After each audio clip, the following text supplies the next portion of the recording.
Price of Fame, where we talk about fashion, art, music, and entertainment. I'm Savage Rogers. I'm Mike Vegas. We got the beautiful Queen Isis in the building. Whoop, whoop. Yeah. Yo, it's a special day today, man. It is. Yeah. Tremendous day. Monumental day. Well, we got some of the people that crafted hip-hop, man. From the beginning. Yeah, official DJs and all that. Into the stage. Who got the props? Wow. Legendary. My man, Baby Paul. Peace, y'all. Peace to everybody in the building. Thanks for having us. DJ Mr. FX. Mr. FX. What's good? Yes. What's going on, fellas? Man, happy to be here, man. Salute to y'all for having us, man. I'm just celebrating, being in this business for the amount of time I've been in. Actually, just this week, I celebrated the 29th anniversary of The Shining by Smith & Wesson. Oh, my God. Yeah, that was the first album I ever produced music on. What's crazy is I was listening to that on the way over here. Wow. And I'm not BSing. I can show you. Wow. Yeah. I believe it. The funny thing is, I like every year, certain albums that I had the opportunity to work on, like the real fans of the music, they'll hit me up on social media and online and tag me on their posts with little pictures of the cover art or a song they like. And it's a blessing and it's an honor to be recognized even after all these years, especially since that was the 90s era, to be appreciated for those contributions to the culture. You know what I mean? Yeah. So I think the music was so good, it never dies.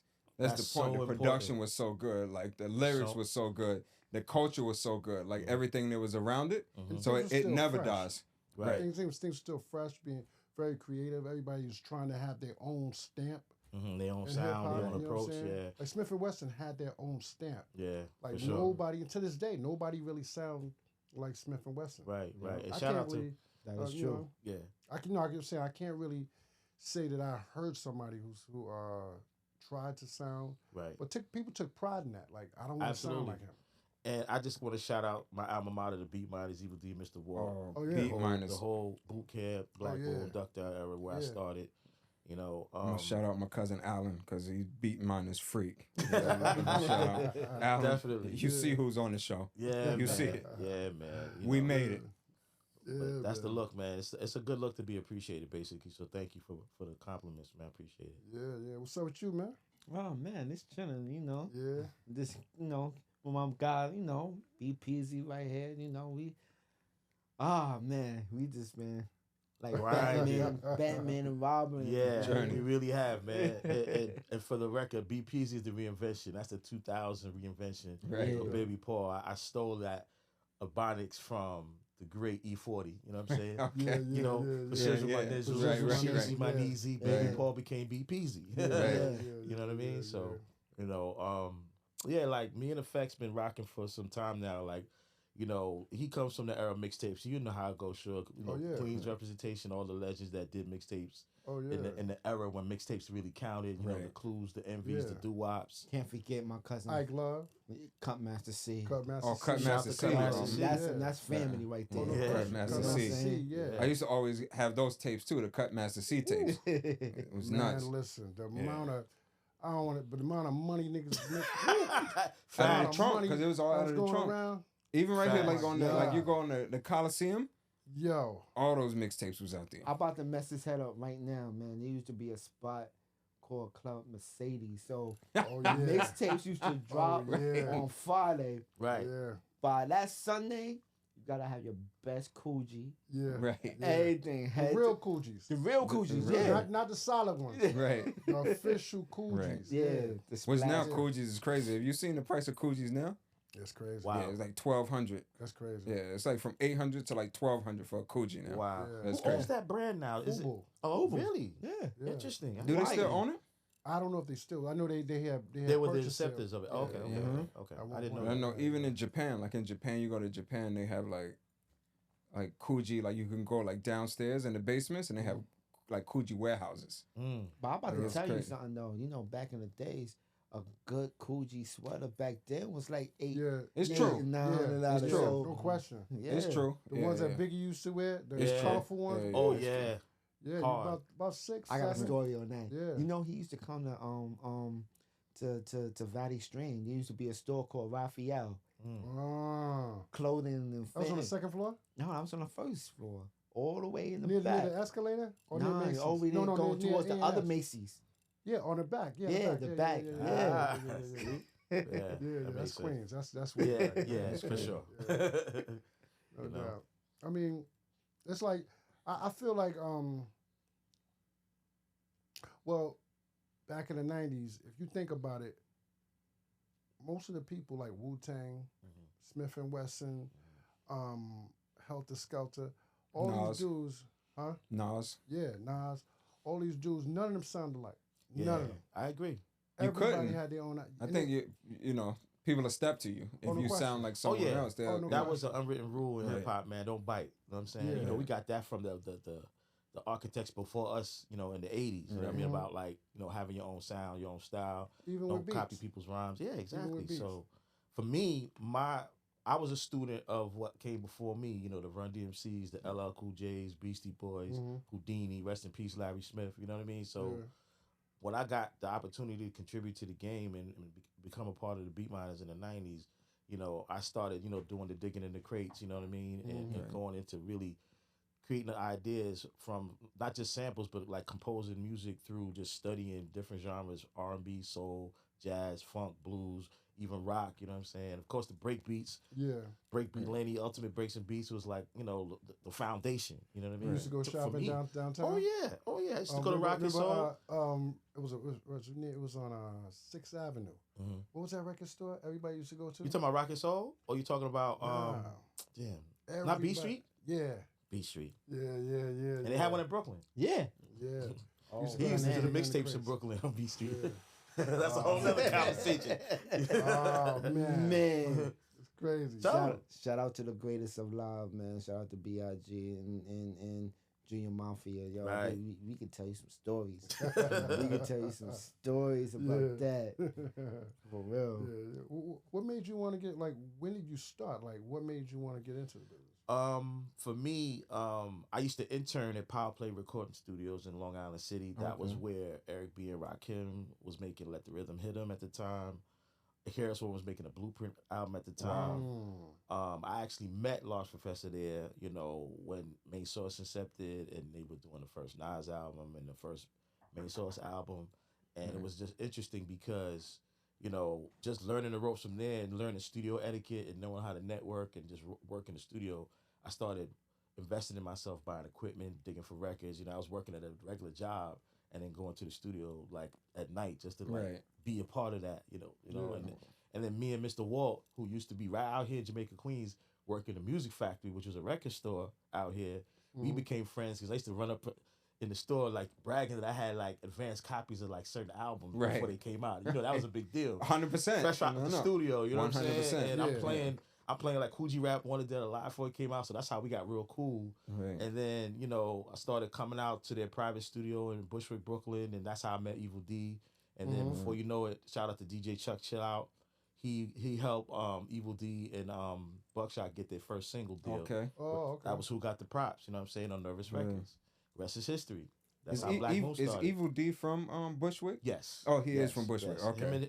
Him and Mr. Walt are brothers. Okay. You know what I'm saying? I didn't know that either. I didn't know that. They're brothers. Yeah, Walt is his older brother. Okay. I didn't even know and that. that was his mentor. You know what I'm saying? He was the younger brother. But, you know, once Black Moon blew up, we were like the foundation behind the scenes. His brother Walt and myself.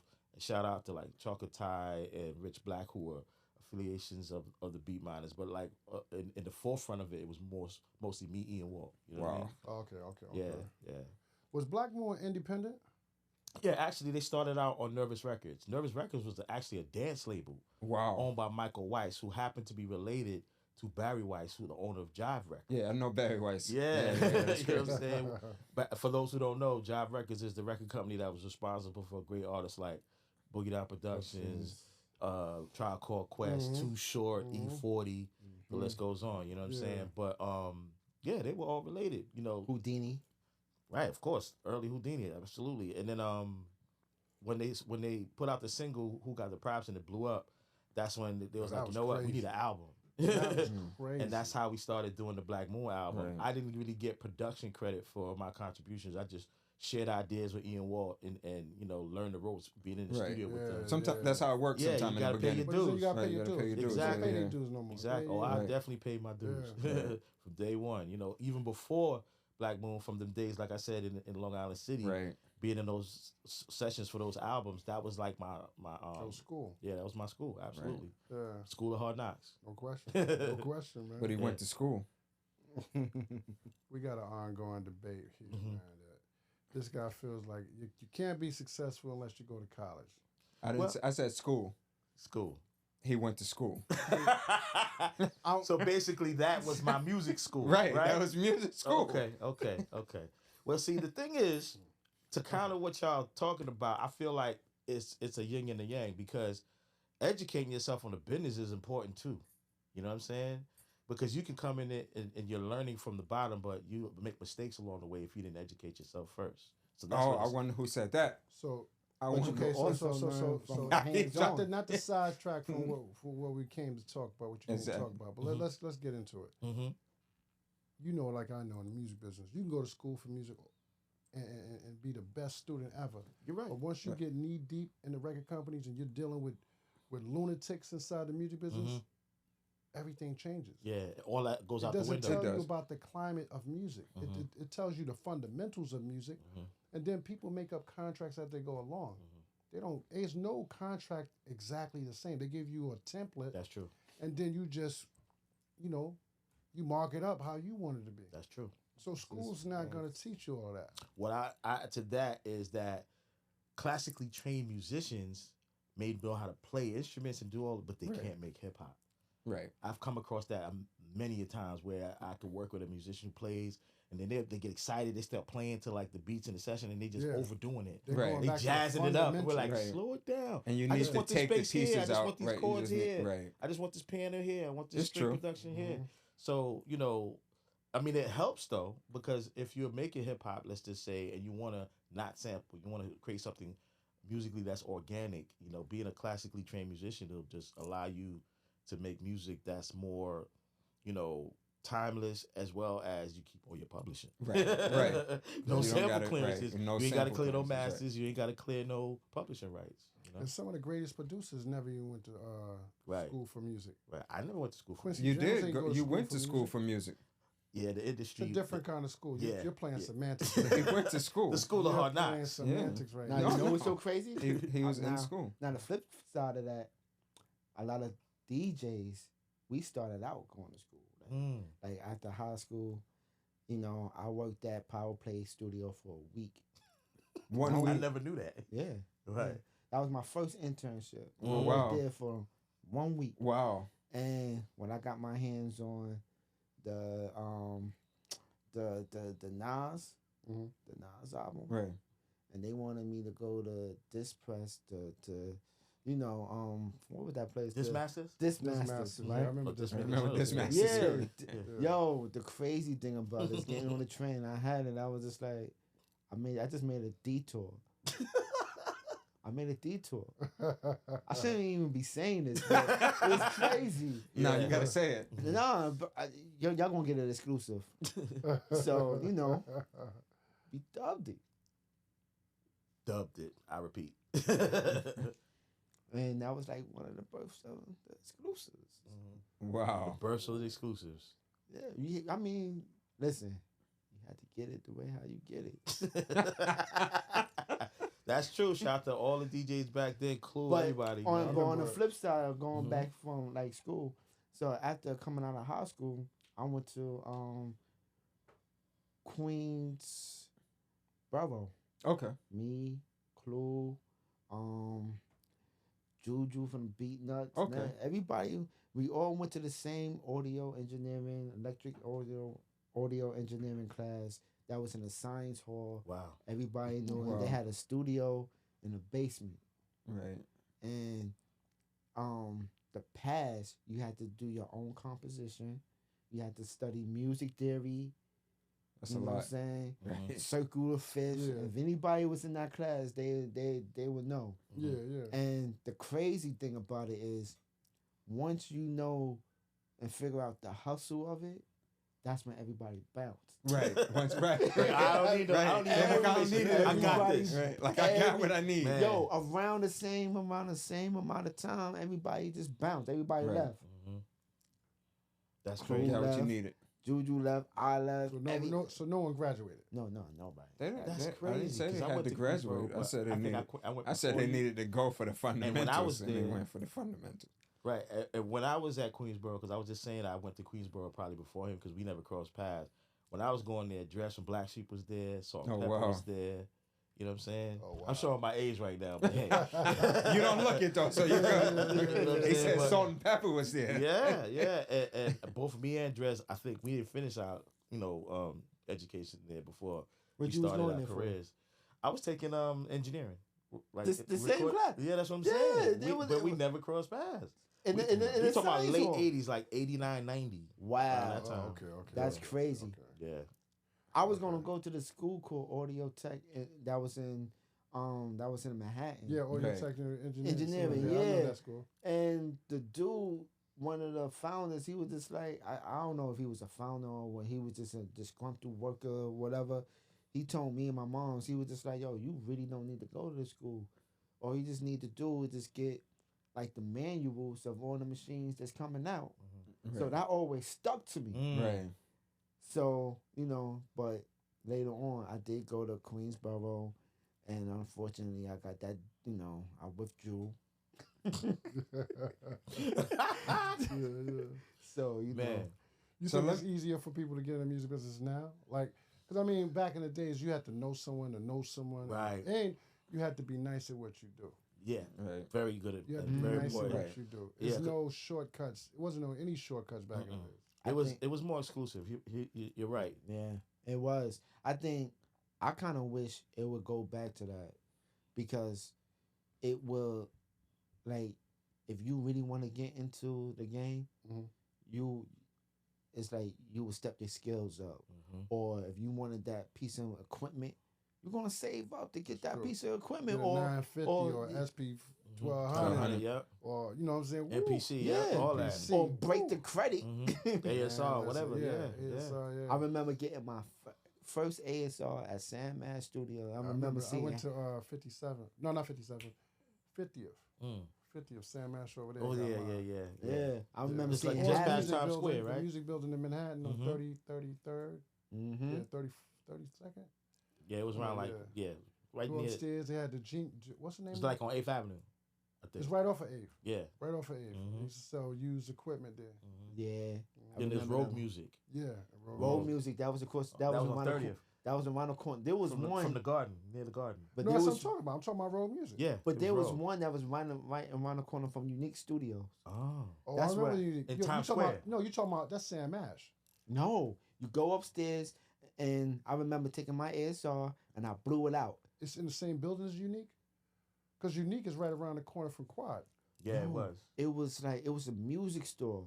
It was like a music block. Oh, I know what you're talking about in the same block. Mm-hmm. I know what you're talking about. It was You're in, talking about- it they was sold in Times guitars Square and area, stuff. right? Yeah. Yeah, Okay, everything was okay. right there in Times Square. Man, Yeah. you're Mhm. taking me back, y'all. Yeah. Yep. But there was Those a are lot the of days. gatekeepers back then. Yeah. That's the only thing I didn't like about the music business back then. If you could be nice, but if One there's a lot person of had the key. gatekeepers, Yeah. Yeah. But You can I don't, tell you you don't something? think there's no Good. gatekeepers now? I was about Yeah. to say that. No, well, it's a lot easier because you put it on TikTok, you get a You million force people's spins, hand if you're doing the Yeah. numbers. force people's hand. But back in the days, you had to know somebody to get you in, and then you got to play your position, which is nothing wrong with playing your position, but you really had to be, you had to know somebody.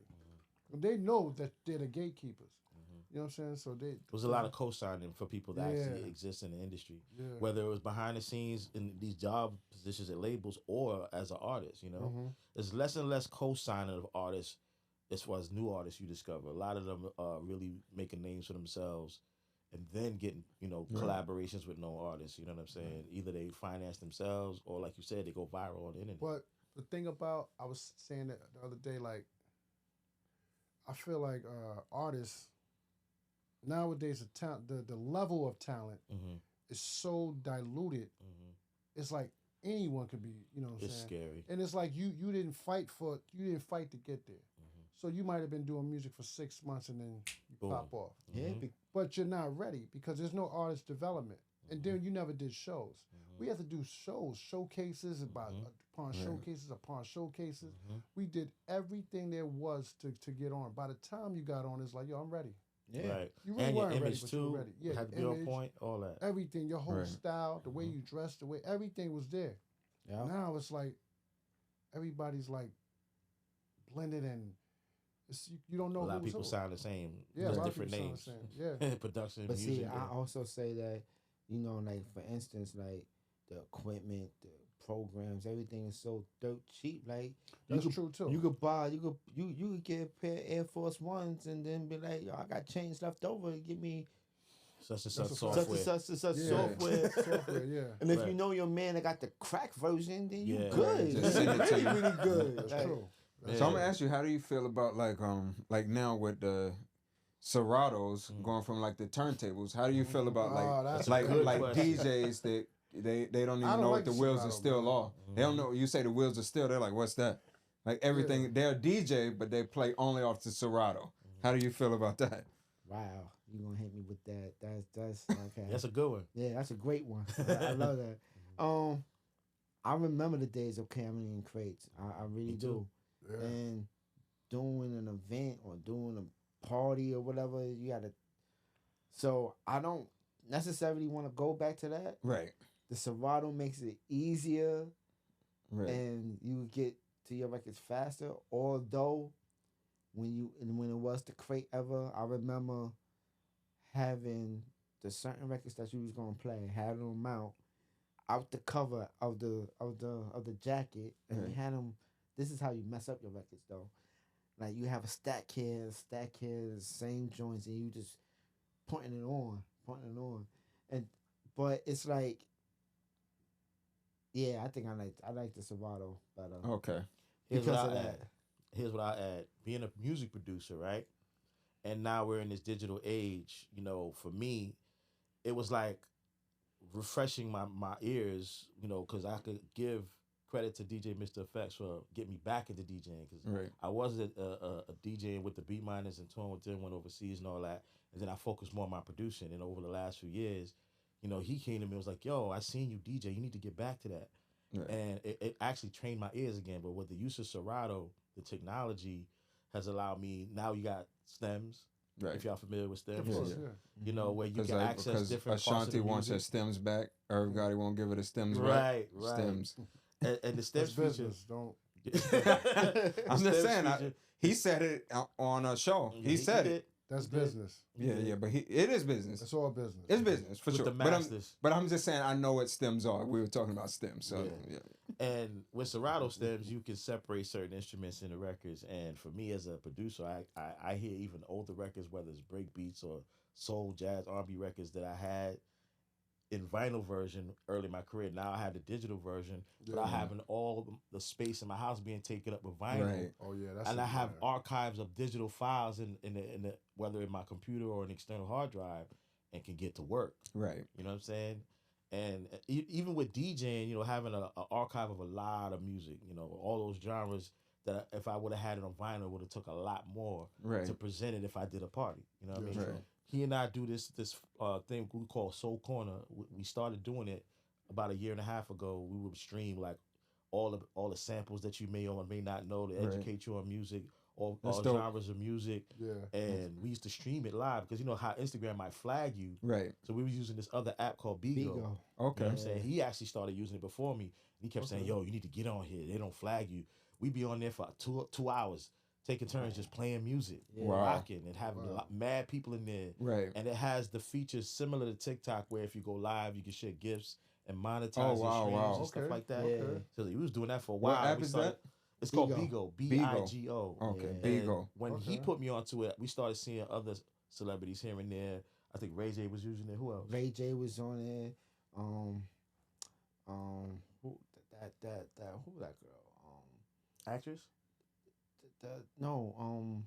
What's her name? Johnny Blaze. Okay. Johnny Blaze. Okay. He was on there. Yeah. There was a few people that was Yeah, on there. yeah. There was the actor from Minister Society, Kane. Mhm. Okay. Tyrone Turner? Yeah. Okay. Yeah. Okay.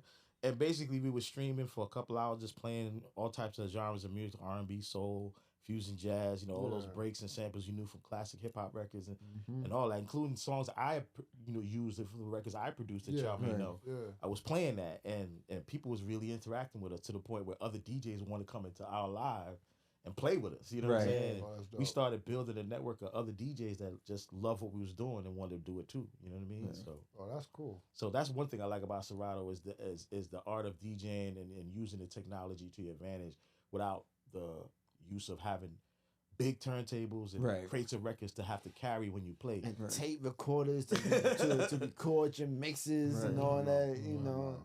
But I do feel that, skills is important. Even if you're not using physical turntables and vinyl, having the DJ skills that were curated from the vinyl days is important for DJs today. I feel like some DJs got a name and they're more tastemakers. They don't have the skill of DJs with vinyl. So that's why I'm glad you asked that question. What's the difference though? Because I don't play a Serato, so like how would you be skilled on it? Like how would Paris Hilton is using Serato. Come on now. I could tell you that. Yeah, but she's just playing records. Like I want to know like this. Hold on. I can say this: the amount of time. Now this may be bugged out, but compared to Paris Hilton. And some of the new models now, like, let's say, I ain't gonna say that because I ain't gonna hurt nobody's feelings. But the new models, I mean, you can hurt feelings on the price of fame. We don't mind. I'm being a little bit. Yeah, I am. There's a model now that everybody know. She getting a lot of bookings, right? And she gets a lot of bookings. If you put her up against Paris Hilton. Paris Hilton is smoking her? Is smoking. Okay. She's rocking. Okay. She's almost, she done got better. Like Paris Hilton, she's playing break beats. That's dope. I've never seen her play, so I didn't know that. Yeah. See, my thing is, he could set up a playlist for her, put her on Serato, and she could just stand there and just act like, No, she's not doing that. Oh, she's not? Nah. She's on 12s. Oh. See, that's the difference. She's on 12s doing that. Okay. The other one is using a digital controller. Yeah, with the short hair. Pushing the button. Now I want to know who the model is. I want to know who it is now. Right. I want to know who it is. While he's holding on to that information, I'll say that with Serato, right? The art of blending and mixing is still important. You know what I'm saying? And with the technology, there's digital controllers that have what we call motorized platters. Motorized platters is like the equivalent of vinyl. Okay. So when you're cutting and scratching, you can get that same feel. Okay. The ones that are not motorized platters are similar to CDJs. Remember CDJs? Yeah, remember that? Yeah, where you could do blends and just transition between songs and things like that. But a lot of people just hitting the button. Yeah, and that's what the complaint is. Why some DJs start to get away with what we call murder when it comes to using the technology. Okay. And they just tastemakers because of the songs they choose to play. Right. You know what I mean? And they just doing their playlist. Right. Like you just said. And people just love their playlist. And they just front. Nah, it's not even fun. They just sitting there, they hitting the joint and this is and it all goes with the new music. So now you got the Jersey Beat. Jersey Club. Yeah, the Jersey Club. They just hitting that and then they just dancing. Girl DJs now, they getting away with super murder. And some of them just look cute and they playing and cats is all for it. Like, yeah. Just shout out to you Jackie promoters, man. Y'all know, man. Listen, man. So what do you think about just producers in general? You think they're getting away with murder? Well, what I would say is with the technology, some people are actually getting in the game. This is where he get politically. Yeah. No, I'm not going to get too political. I would just say that some people aren't producers. They just have good beats. To me, producing records is more than just having a beat. Yeah. People don't understand that. There's a difference between being a producer and making beats. Of course. A lot of people make beats. Very few people are producers. Right. You know what I'm saying? You're a producer. Timbaland's a producer. Swiss is a producer. You know what I'm saying? Kanye West is a producer. Facts. He can make the artist better. It's a lot of producers out here that are great. beat makers can only make a certain kind of beat, and then after a while, they phase out And because we they're know, only beat makers. and we know some of the beat makers that's actually using that PS5 making beat. You laughing? PS5 for real? They using the PS5 making beats, family. And then they look you right in your eyeballs. Call themselves producers? No. What? They would look at you and thinking that you washed up because they just landed something. I'm telling you, this They landed a kid deal is with the PS5. Wow. I'm dead serious. Well, to add to what you said, Suge, I feel like, yeah, there's good beat makers, but they don't know how to make a